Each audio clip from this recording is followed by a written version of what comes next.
I think that she represents the best of the humanitarian impulse within our society. She's very caring and sympathetic towards people who have fewer advantages in life than most of the rest of us do. She appears to be, I'll say, indefatigable, imperturbable, persistent, determined, and she's shown all of these things in the efforts that she's pursued over the years.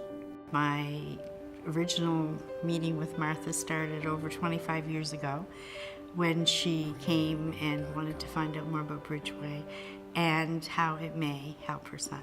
Over the years, she's been a great champion of those with learning disabilities, and that's really where she's made her mark. Bridgeway Academy, like most nonprofit centers, is usually looking for support, and they were into a fundraising campaign, so Martha asked me if I would help her.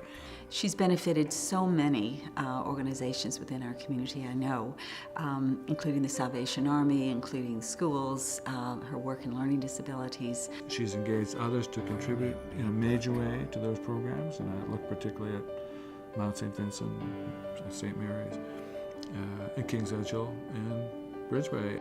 The thoughts that there would be in Canada a chair on learning disabilities and that it would be here in Nova Scotia would not be something that anyone would ever have assumed was actually going to happen, but it did, and the reason that it did is because Martha thought that that was exactly what was needed, and she just kept at it until it occurred. It is the only endowed chair in learning disabilities in Canada, so it allows for us to be leaders within this region, which is something I think we can take great pride in, and it does make the Mount a center and Halifax a center for research and innovation in this area.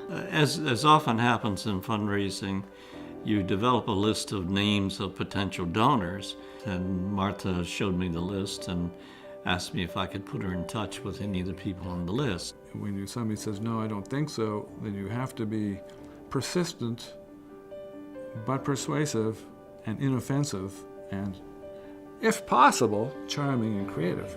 I ran into the fellow later. He said, by the way, Ken, your friend Martha Jodrey called me. I said, oh, good. He said, in fact, she called me 8 days in a row. And I said, well, did you give her a donation? He said, I gave her a donation just to get rid of her. Fundraising is a creative act, believe it or not. Fundraising is a creative act. Giving is a creative act. And Martha is a creative person. I just would like to add one more thing, and that is on behalf of the hundreds and hundreds of children that you have helped throughout the years receive an education that is meaningful for them. On their behalf, I say thank you. I'm so happy, Martha, that you're receiving this award today. Well deserved for many years of philanthropy, caring, and fundraising on your part. Martha, you have your own unique style. Martha, you make things happen. And Martha, you are one of a kind. Thank you, and congratulations on this very, very fitting tribute to your work and the legacy that you leave for us all. Thank you, Martha.